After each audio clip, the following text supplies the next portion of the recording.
Bienvenidos al curso de actualización en imagenología del hueso temporal. Mi nombre es Jesús Franco Anzola. Soy otólogo, pionero en cirugía endoscópica del oído en mi país y cirujano de base de cráneo del Centro Médico de Caracas. Y hoy hablaremos sobre la anatomía radiológica normal del hueso temporal.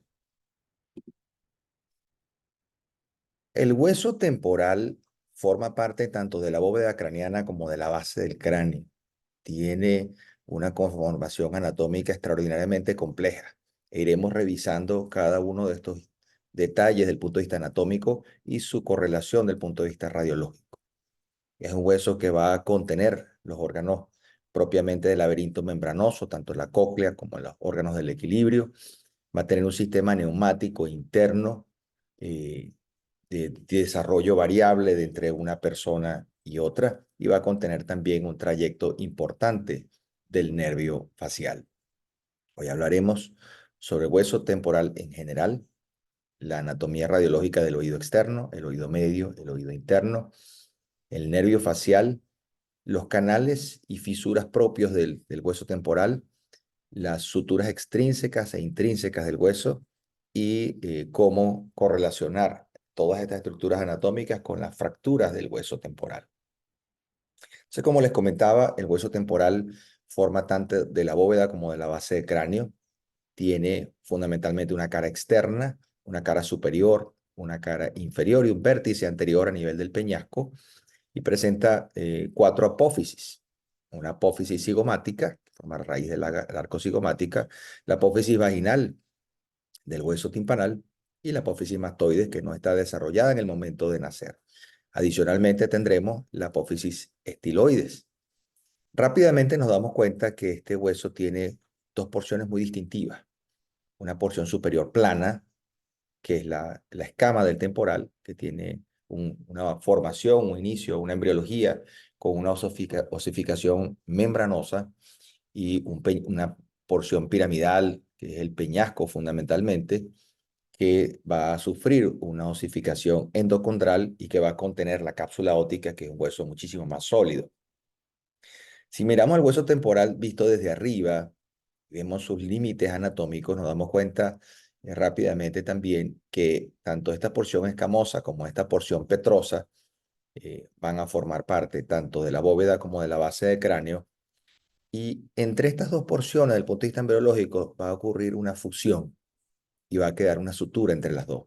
Esta sutura petroescamosa va a dejar como ciertas estructuras remanentes dentro del hueso temporal sobre las cuales vamos a hablar más adelante, y va a articular con el parietal, dejando la sutura parietoescamosa, que es superior, con el esfenoides, llamándose la parte anterior, la sutura esfenoescamosa y la sutura esfenopetrosa, y posteriormente con el occipital, llamándose la sutura occipitomastoidea y la sutura petrooccipital, que termina pues limitando alrededor del occipital y el clivus inferior.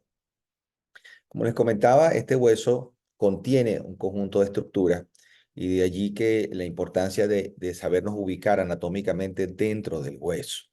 Si miramos la cara interna, esto para algunos puede parecer la cabeza de un pez, puede parecer la cabeza de una ave, quizás el ojo de esta ave sería, o de este pez, sería el poro acústico, el conducto auditivo interno, y debajo vemos algunas muescas. Posteriormente vemos un surco, este es el surco del seno sigmoide, y esta primera muesca que está debajo del conducto auditivo interno es la emergencia del acueducto coclear. Notamos cómo este peñasco, esta porción que es el peñasco, va a tener también otro surco arriba, por donde discurre el seno petroso superior, y vamos a tener una cara superior del peñasco y una escama que va a tener una cara interna y una cara externa, y por esta cara interna notamos las diferentes impresiones de la arteria meningia media. Tenemos aquí la porción escamosa y tenemos la porción petrosa. Siempre es importante ubicarnos en qué porción del hueso estamos y qué estructuras contiene. Si miramos ahora el hueso visto desde afuera, notamos nuevamente que la escama y la apófisis cigomática, que es parte de la escama, también va a formar parte de la cavidad glenoidea de la ATM. Ella va a articular con el hueso timpanal y por tanto el hueso timpanal tendrá una sutura anterior y una sutura posterior. Esta sutura anterior sería la tímpano escamosa anterior y la posterior sería la tímpano escamosa, pero en este caso, esta porción del hueso temporal que se forma postnatal, un tercio de la escama y dos tercios del peñasco, es lo que terminamos llamando la apófisis mastoide. Y por ello, esta sutura se llama tímpano-mastoidea. Nuevamente, ubiquémonos, porción escamosa, porción petrosa, allí ambas forman la mastoide y la porción timpanal. Si miramos ahora el hueso, ¿sí? Y miramos esta parte de la mastoide, nos damos cuenta que este va a ser el acceso principal para muchas de las cirugías del oído. Si miramos ahora el hueso visto desde abajo, notemos cómo tenemos entonces la porción escamosa, la porción timpánica y la porción mastoidea en secuencia de anterior a posterior. Veamos cómo la apófisis cigomática y la porción escamosa tienen relación con la cavidad glenoidea de la articulación temporomandibular, que se articula con el hueso timpanal, el cual también se articula con el peñasco, es decir, que la sutura tímpano-escamosa anterior se continúa con la sutura petrotimpánica, que posteriormente tenemos la tímpano-mastoidea en sentido posterior, y tenemos el peñasco en sentido medial, y que esta porción medial del peñasco va a contener los grandes vasos y va a contener el laberinto membranoso. Si vemos esto en un corte axial, podemos entonces también ver, aquí vemos el cóndilo mandibular, la porción escamosa, porción timpanal, mastoidea y la porción petrosa.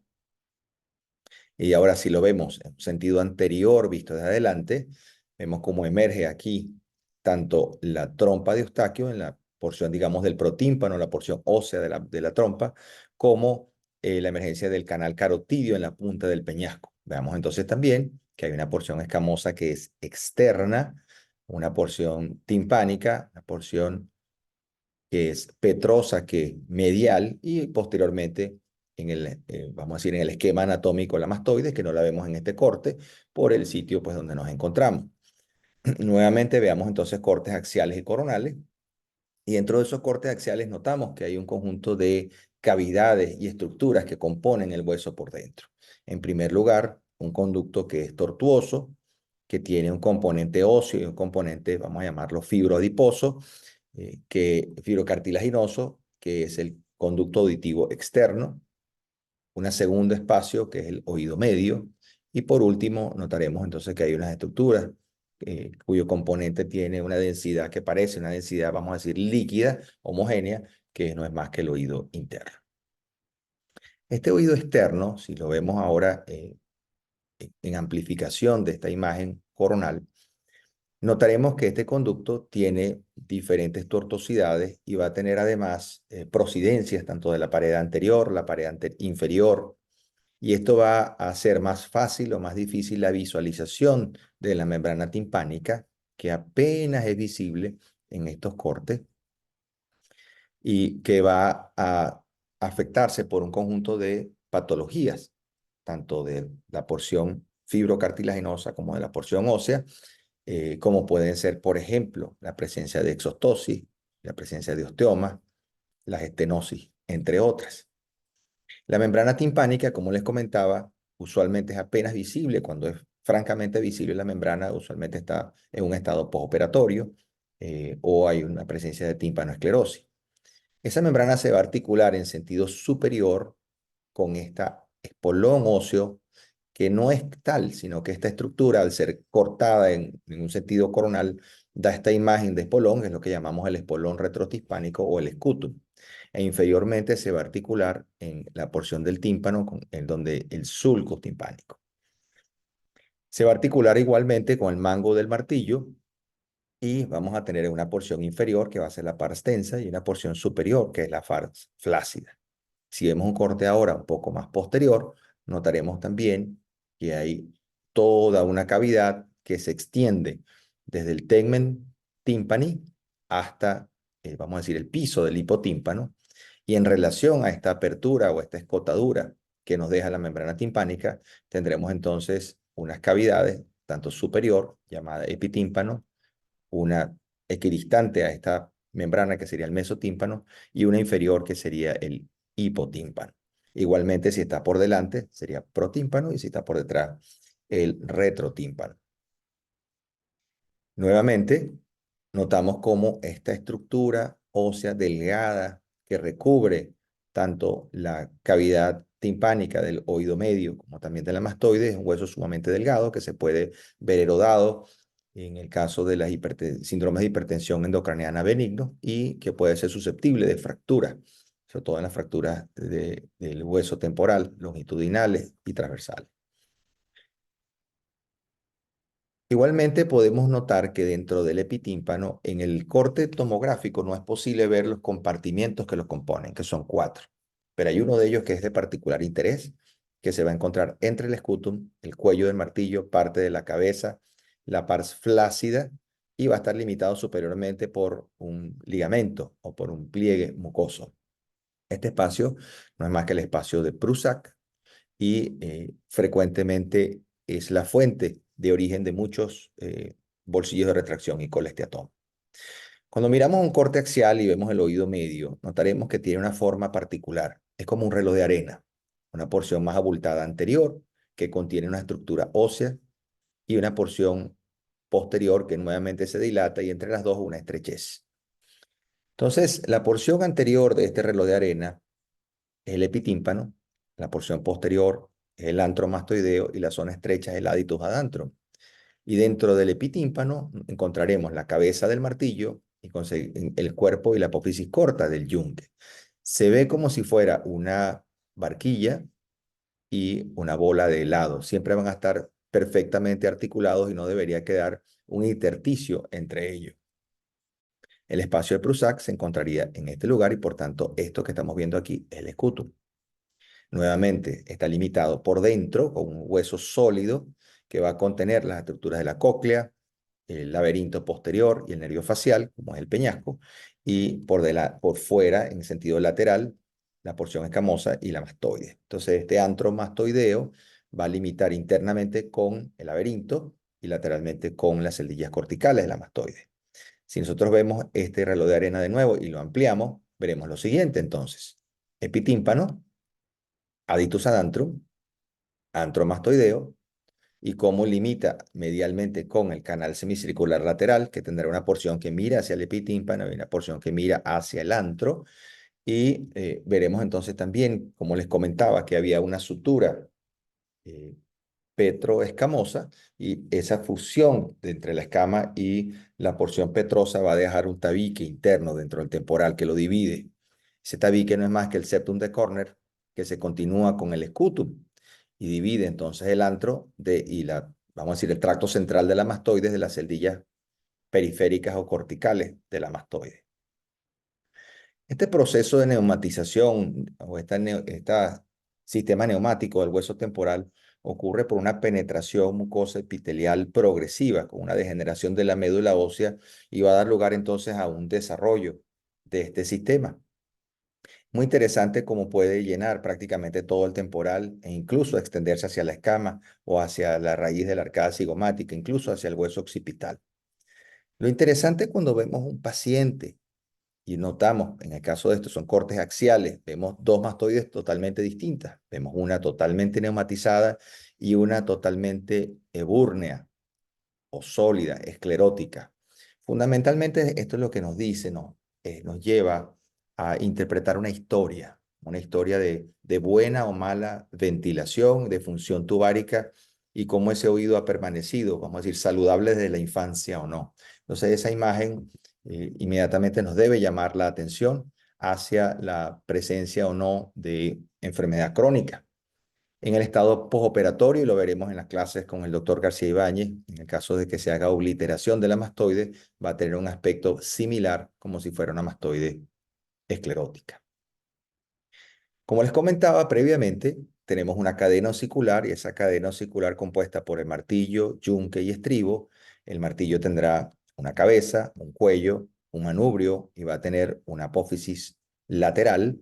El mango del martillo va a terminar en el humbo, que se articula con el tímpano, El yunque tendrá un cuerpo, una apófisis corta y una larga, que luego va a rotar, digamos, o va a doblarse en 90 grados, terminando como apófisis lenticular que articula con el capitel del estribo, y este estribo tendrá, además del capitel, una crura posterior, una anterior, y se va a articular en la platina.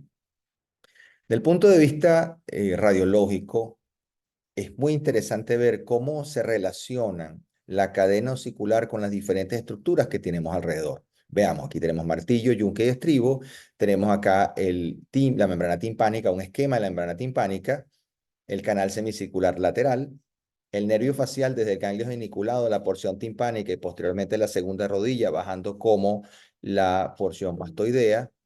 Veremos aquí entonces también la trompa de Eustaquio, el semicanal del tensor del martillo y el músculo del estribo. Entonces veamos primero en unos cortes axiales, que es lo que nosotros deberíamos ver. Fíjense, podríamos tener un corte superior a la cadena osicular que solo va a incorporar el brazo anterior del canal semicircular lateral. En el corte donde veremos la barquilla y el helado, estará también la porción timpánica del facial y quizás parte de la segunda rodilla del facial. En otro corte un poco más inferior tendremos el cuello del martillo, la apófisis larga del yunque, quizás el semicanal del tensor del martillo y la segunda rodilla del facial. Y un poco más inferior podremos ver mango del martillo, quizás la apófisis lenticular del yunque, pudiéramos ver las cruras que también pudieran verse junto con la ventana oval en el corte previo y la porción mastoidea del nervio facial. Veámoslos entonces ahora propiamente en los cortes anatómicos. Primer corte, no vemos cadena osicular, lo único que vemos es el brazo anterior del canal semicircular lateral.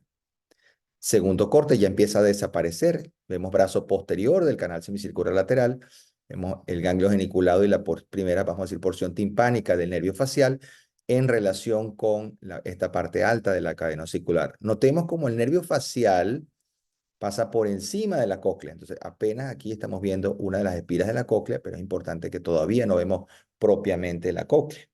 Y hacia atrás vemos el antromastoideo. Un corte más inferior, veremos entonces martillo, yunque, vemos las dos cruras del estribo y la ventana oval que va a estar articulando aquí con el vestíbulo, y anterior a ella notaremos inmediatamente el caracol. Un corte aún más inferior, lo único que veremos es el mango del martillo, no vemos la membrana timpánica, aquí vemos la cóclea, y esta estructura que vemos aquí termina como en una suerte de celdilla, parece como si fuera un fémur. La cabeza de ese fémur que está allí, que vemos que está llena de aire, es el nicho de la ventana redonda y este es el promontorio. Entonces, vean cómo el martillo se relaciona con la cóclea y cómo el yunque, vamos a ver el anterior, se relaciona con el vestíbulo y con el estribo. Entonces, cuando vean martillo, piensen en cóclea, cuando vean yunque, vean estribo. Veamos entonces ahora los cortes, ahora en sentido coronal. Entonces vamos a tener un primer corte que va a pasar por la trompa de Eustaquio con su relación anatómica más importante, que es la carótida interna. Tendremos otro corte más adelante, donde vamos a encontrar el ganglio geniculado y la porción laberíntica del facial y la cóclea. Un siguiente corte donde veremos el martillo propiamente dicho y la cóclea. Otro más donde veremos canal semicircular lateral, yunque, porción timpánica del nervio facial que pasa por debajo del canal semicircular lateral. Veremos el estribo y las dos ventanas, la ventana oval y la ventana redonda, y posteriormente ya pues cortes donde veremos la porción vertical o mastoidea del facial y el canal semicircular lateral. Se veámosla aquí. Primer corte que vemos, no vemos ninguna cadena osicular. Entonces aquí lo que es lo que estamos viendo, propiamente dicho, el semicanal del tensor del martillo, el protímpano, o la trompa de Eustaquio ósea, y la carótida interna. Siguiente corte, ¿qué es lo que vemos? Cóclea. Vemos la porción laberíntica y la porción timpánica del nervio facial, prácticamente aquí donde ocurre la primera podadura del facial, donde está el ganglio geniculado y el semicanal del tensor del martillo, del cual emerge el tendón que se va a articular y va a tensar la cadena osicular, el tímpano. Un corte más posterior, y aquí lo único que estamos viendo es la porción timpánica del facial, Estamos viendo una de las cruras del estribo. Este es el yunque, la membrana timpánica. Y más atrás ya no vemos nada, sino las dos ventanas, ventana oval, la ventana redonda, la porción timpánica del facial y el canal semicircular lateral. Por último, canal semicircular lateral y la porción mastoidea del nervio facial. Esto que vemos aquí, el golfo de la yugular. En cuanto al oído interno, veremos que el mismo tiene fundamentalmente tres porciones: la cóclea, el vestíbulo y los canales semicirculares. También vamos a buscar cómo correlacionarlos con otras estructuras para ubicarnos mejor dentro del hueso temporal. Vean lo siguiente. Este laberinto que está colocado aquí, este esquema en una posición anatómica, nos hace notar lo siguiente. La cóclea es anterior, pero también es inferior a los canales semicirculares. Y los canales semicirculares están dispuestos vamos a decir, en planos ortogonales diferentes. Si nosotros relacionamos esto con la cadena osicular, vean nuevamente, como les comentaba, que el martillo se relaciona con la cóclea, el yunque se va a relacionar con las ventanas y el vestíbulo, y posteriormente vamos a tener el brazo posterior del canal semicircular lateral, la cruz común, el canal semicircular anterior y el posterior, que no se van a relacionar con ningún elemento de la cadena de huesecillo. Si lo vemos en unos cortes axiales, en los cortes más superiores, vamos a ver el canal semicircular superior. Seguidamente veremos una parte del canal semicircular posterior y la cruz común y el brazo anterior, o vamos a llamarlo el brazo ampular del canal semicircular anterior. Posteriormente veremos más adelante el canal semicircular lateral. Y un poco más abajo es que ya empezamos a ver propiamente la cadena. Entonces, fíjense, cuando ya estamos cruzando la barquilla y el helado, nos conseguimos la cóclea, nos podemos conseguir internamente el nervio facial, vamos a conseguir el vestíbulo y el canal semicircular posterior. Es posible que podamos ver una parte del canal semicircular horizontal, pero fundamentalmente estamos viendo vestíbulo y canal posterior. Y más abajo ya lo que vemos es solamente canal semicircular posterior y la cóclea. Entonces, veamos eso ahora en los cortes anatómicos. Y vamos a también a conversar acerca de las espiras cocleares, porque les confieso que siempre he encontrado eso un poquito difícil de entenderlo desde el punto de vista radiológico y cómo contar cuántas vueltas realmente tiene la cóclea, y esto es sumamente importante a la hora de realizar un procedimiento de implante coclear. Entonces, la espira apical de la cóclea sería esta primera. Aquí tendríamos la segunda vuelta de la cóclea y aquí vemos la espira basal de la cóclea. Verán que no son dos vueltas y media, porque si esta es una vuelta, dos vueltas y media llegaría aquí. Por tal motivo no llega a tres cuartos, pero sería como dos vueltas y cinco octavos. En un corte oblicuo de Stenberg, realmente lo que vemos es la espira intermedia y parte de la espira basal. Entonces, ¿cómo lo vemos cuando vamos a evaluar los cortes axiales? Pues veamos. Nuevamente, ubiquémonos: porción escamosa, mastoidea, la cápsula óptica y en el peñasco, y la cápsula óptica, dentro de ella tendremos el conducto auditivo interno y un elemento anterior coclear y un elemento posterior que es el vestíbulo.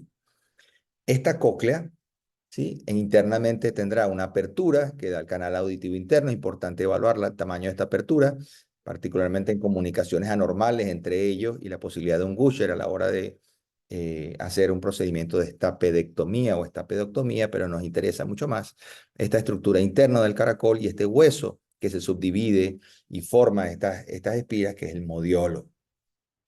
Si vemos una secuencia de cortes, tomando en cuenta el caracol en su posición, vamos a hacer anatómica, entonces veremos primero en este corte y en el corte siguiente la espira apical.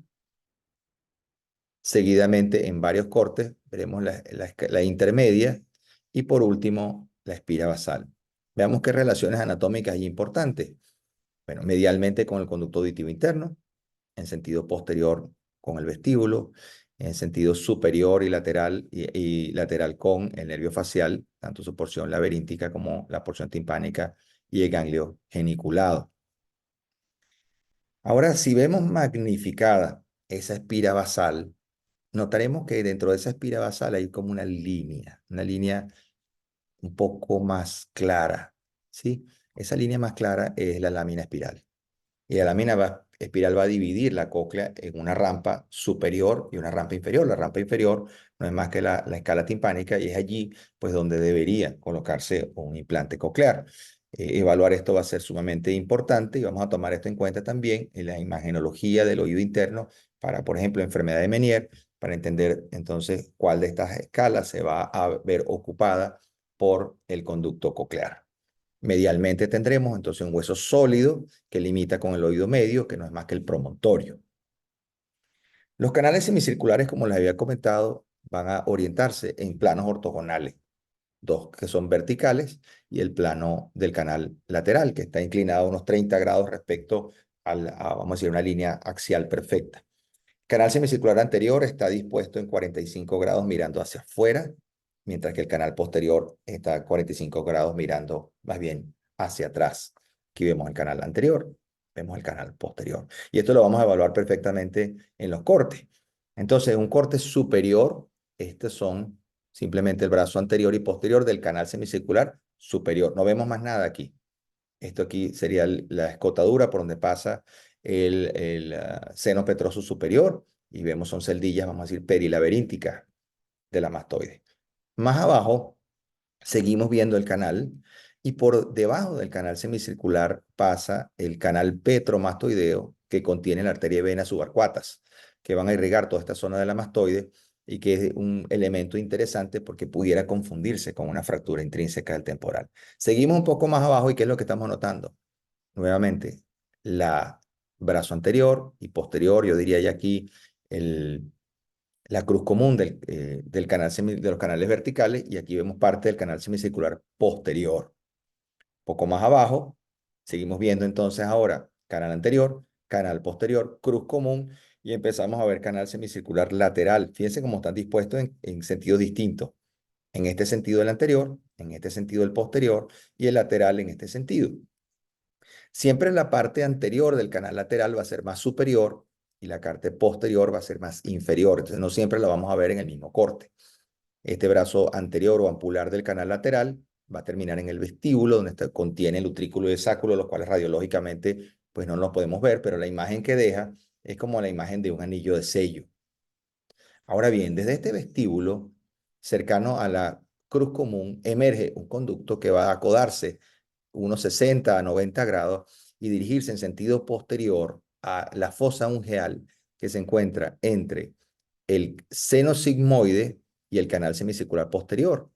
Vamos a verlo de nuevo, vamos a verlo de nuevo, aquí lo estamos viendo. Este es el acueducto vestibular que termina en el saco endolinfático. Esto contiene endolinfa. Aquí vemos entonces nuevamente, retrocedemos, canal semicircular lateral, lo único que vemos ahora es canal posterior. Piense que apenas estamos viendo aquí el nervio facial y estamos viendo la cóclea. Por tanto, cuando ya vemos la cadena osicular y empezamos a ver la cóclea y nos vamos un poco más abajo, lo único que nos queda es el vestíbulo, el canal posterior y el acueducto vestibular y el saco endolinfático. Fíjense aquí ya estamos viendo el saco endolinfático, canal semicircular posterior con su brazo, son su ampolla, el vestíbulo y estamos viendo aquí pues aparte de la cadena osicular propiamente dicha. Ahora veámoslo en un corte coronal. Entonces, ya no hemos visto, ya pasamos la cóclea, ya pasamos el martillo, lo que estamos viendo es el final de la espira basal de la cóclea, la ventana oval, esta es parte del vestíbulo, y notaremos como el conducto auditivo interno se divide en dos por esta cresta falciforme, una porción superior y una porción inferior. Por aquí va a entrar el nervio facial y los nervios vestibulares, el nervio vestibular superior, este es el vestíbulo, y de aquí vamos entonces a tener como una división en sentido superior el canal anterior, en sentido lateral, canal semicircular lateral. El, Seguimos viendo y vemos la relación anatómica entre estos canales, como prácticamente tienen 90 grados entre uno y otro, ambos terminan en el vestíbulo y como debajo del canal semicircular lateral tenemos el nervio facial, la porción timpánica del facial. Vamos a continuar en sentido posterior y ya estamos viendo canal lateral, canal anterior, vestíbulo. Apenas ahora vemos la ampolla del canal posterior y cómo se unen el canal anterior y el posterior en una cruz común. Y aquí vemos el final de ese canal semicircular lateral. Finalmente aquí también el canal posterior, que pues obviamente por razones propia es el canal que está más en sentido posterior. Muy bien. Terminemos entonces por comentar acerca del nervio facial. Hablemos de sus diferentes trayectos dentro del temporal y cómo nosotros podemos evaluarlo en una tomografía normal. El nervio facial va a tener una porción canalicular, conducto auditivo interno, una laberíntica, que es horizontal, va a tener su primer codo entre la porción laberíntica y la porción timpánica, y a nivel de este codo o ganglio geniculado van a emerger los nervios petrosos superficiales mayor y menor. Recordemos que el nervio petroso superficial mayor se va a unir con la cadena, vamos a decir, los nervios simpáticos pericarotídeos y va a formar el nervio vidiano.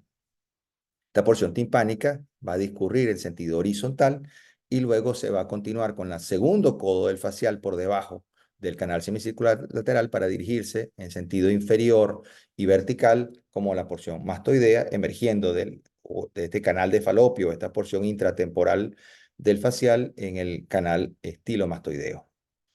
Entonces vamos a ver nuevamente este nervio, porción. Aquí estaría el conducto auditivo interno, más o menos a este nivel se encontraría la porción laberíntica y aquí es donde ya notamos este área, digamos, muy corta del nervio que es la porción laberíntica, cómo se continúa con el ganglio geniculado y los nervios petrosos. Vemos también cómo hay una especie de, una suerte como de espícula o una pequeña barrita ósea que separa el nervio facial de la entrada del nervio vestibular superior hacia el vestíbulo. Esto es lo que se conoce como la barra de Bill, en honor a Bill House. Y vamos a sentir ahora, seguir en sentido posterior y continuamos. Entonces ya lo que vemos es la porción timpánica del nervio facial. Veamos cómo cuando aparece la porción del canal semicircular lateral, la porción timpánica no es visible y cómo seguimos en sentido posterior y ahora sí aparece la porción timpánica del facial. Es frecuente confundirnos a la hora de evaluar el trayecto del nervio facial con otra estructura que se encuentra más adelante, que es el semicanal del tensor del martillo. Fíjense que cuando aparece el semicanal y la apófisis clariforme, lo que estamos viendo ya es la porción mastoidea del facial. Entonces esto es fácil confundirlo, que el facial va a pasar por debajo del canal lateral, pero por encima de la apófisis clariforme, y la apófisis clariforme de hecho define dentro de este trayecto del facial con un trayecto que es precoclariforme y un trayecto que es retroclariforme. Entonces vamos a seguirlo en sentido posterior y vemos como aquí hay una apófisis, que es la apófisis piramidal, que contiene el músculo estriado más pequeño del cuerpo, que es el músculo estapedial, y que es inervado pues, por el nervio facial, que se encuentra justamente detrás de esta eminencia, de esta apófisis piramidal, y ella va a estar flanqueada en sentido medial y lateral por dos recesos aéreos, los cuales pueden contener enfermedad, particularmente colesteatomas, como son el seno timpánico y el receso facial.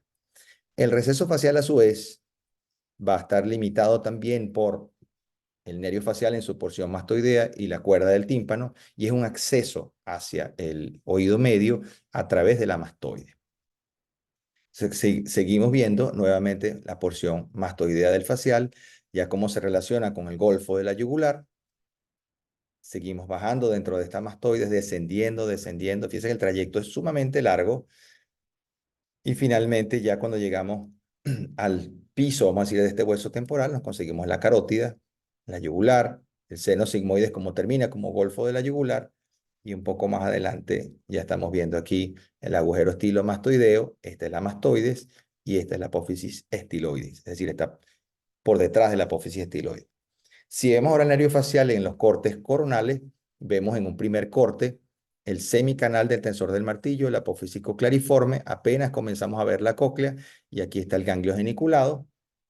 Una vez que hacemos un corte ya más posterior, se separa y vemos entonces dos porciones distintas. Esto parece como un pequeño caracol, es efectivamente el caracol, y las dos porciones que estamos viendo son laberíntica y timpánica del nervio facial, y cómo se van separando cuando vamos en sentido posterior.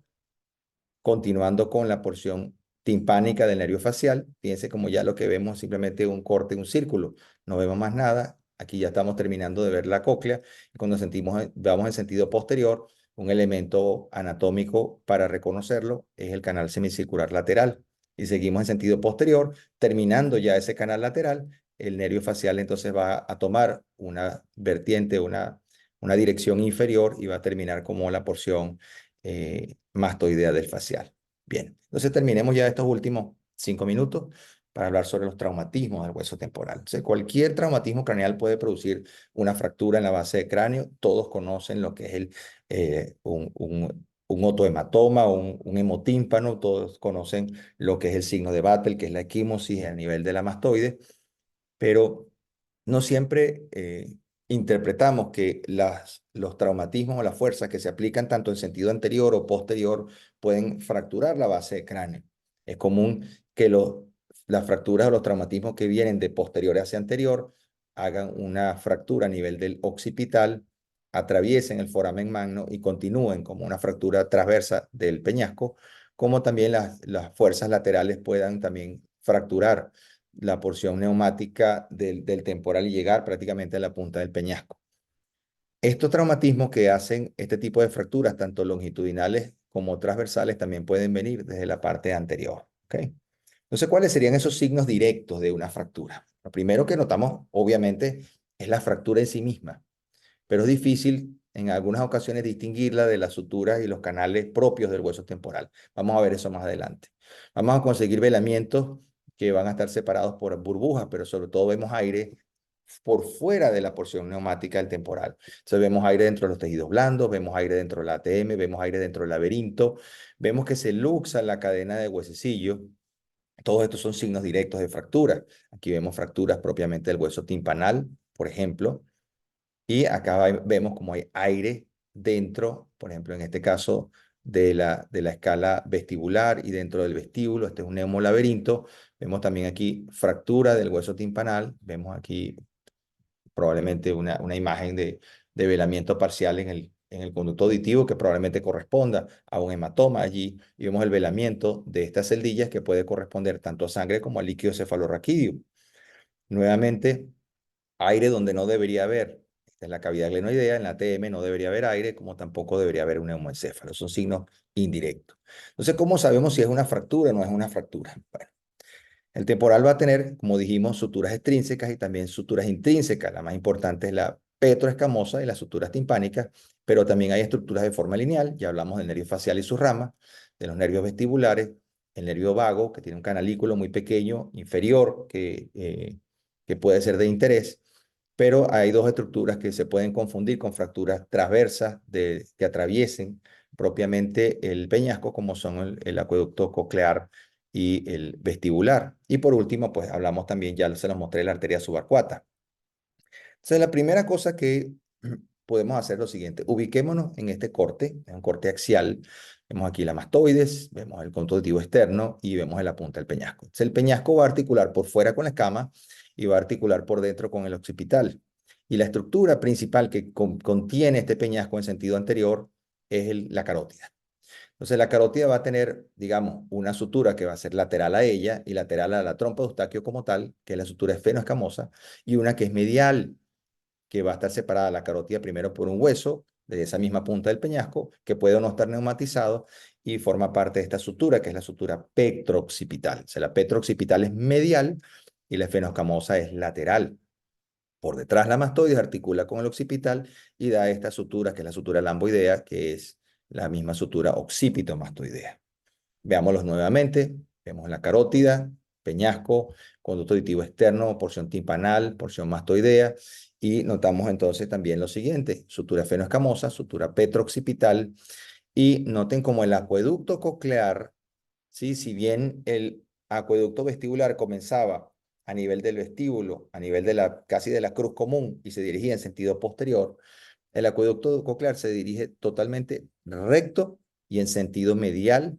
Comienza muy cercano a la ventana redonda y se dirige justamente por debajo del conducto auditivo interno.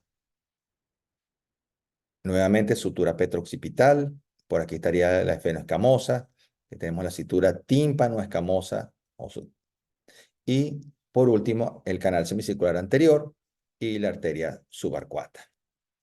El canal de Falopio, donde pasa el nervio facial, y algunos otros canalículos interesantes, ya en un corte más inferior. Aquí vemos la cóclea, el vestíbulo, el canal del nervio singular, que es una rama del nervio vestibular inferior que va a la ampolla, al canal posterior, y el acueducto vestibular, del cual ya conversamos previamente. Recordemos entonces este acueducto vestibular y que contiene endolinfa, que es una estructura muy importante, particularmente para la cirugía en la enfermedad de Meniere, para la descompresión del saco endolinfático. Mientras que el acueducto vestibular, como les dije, va en un sentido medial por debajo del conducto auditivo interno. Fíjense, el conducto auditivo interno es este.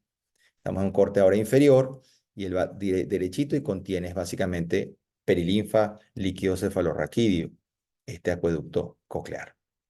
Muy bien. Entonces, típicamente hemos llamado a estas fracturas como longitudinales y transversales, llamando longitudinales a aquellas que siguen el eje del peñasco y el eje, digamos así, neumático del hueso temporal, y las transversales a aquellas que atraviesan el peñasco de alguna manera. Pero creo que desde el punto de vista clínico, lo más relevante sería llamarlas a aquellas que son extralaberínticas, es decir, que no tocan un reparo propiamente de la cápsula óptica, y las translaberínticas, aquellas que sí lo hacen, obviamente con consecuencias muy importantes sobre la audición del paciente y las combinaciones de ellas.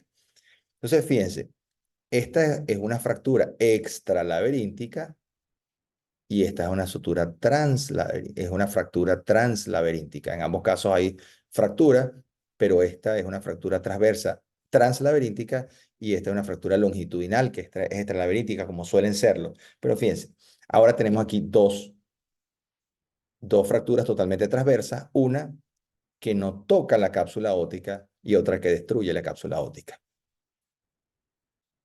¿Qué elementos se pueden ver afectados en la presencia de estas fracturas? Porque por ejemplo, en el mismo paciente, vemos como hay una fractura aquí que atraviesa la cóclea, hay aire dentro de la cóclea, conducto auditivo interno.